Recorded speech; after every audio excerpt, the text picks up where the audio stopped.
There is a day the Lord will send rain, but He has made provisions for the now.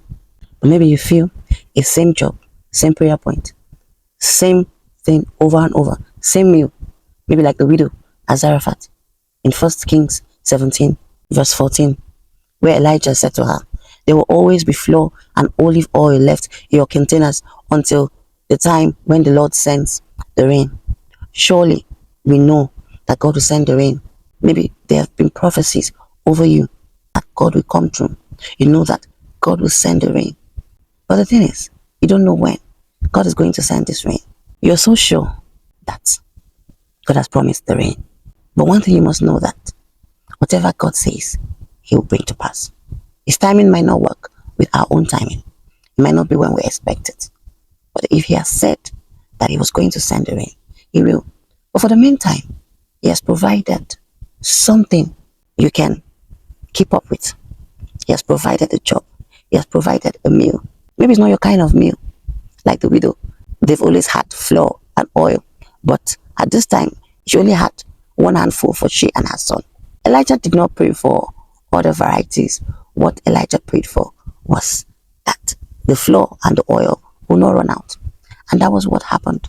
She had more and more and more. The whole thing multiplied. Fit family ladies will tell you today that for where flour and oil, that's like cake in the morning, buns at noon, and maybe bread for dinner. They kept repeating the same thing, but God definitely made a way. Remember, the woman and her son had the last meal that they were about to eat and die. But through her obedience, God made a way and brought about increase for them. God multiplied that which she gave Elijah. She had more than enough. But it wasn't maybe some people's kind of thing.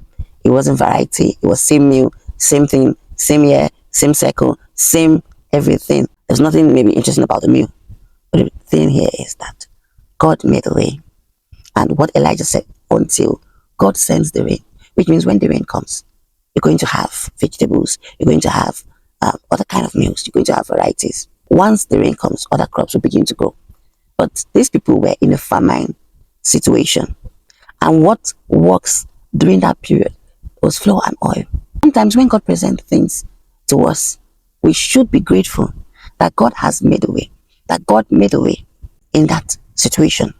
Because a lot of people were also in that famine situation. And I can tell you for sure that some people died. So many people maybe died.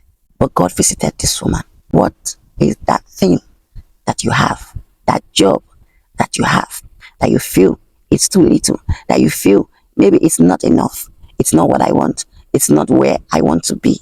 God is telling you. Sometimes it might be a test. Yes, the woman passed the first test and then open doors came.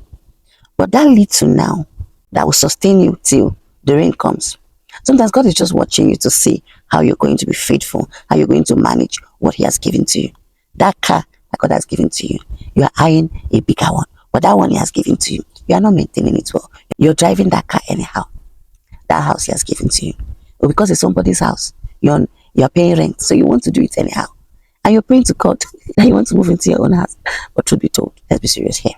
That thing, that place, that business, that school, whatever it is that God has given to you, let's be grateful. It might not be what we want. It might not look like what we've prayed for.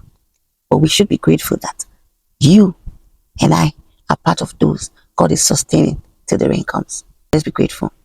Let's hang in there. Let's stay steady. Stay surrendered. Stay faithful. Stay trusting. And make do, thankfully, of that which God has provided. Thank you.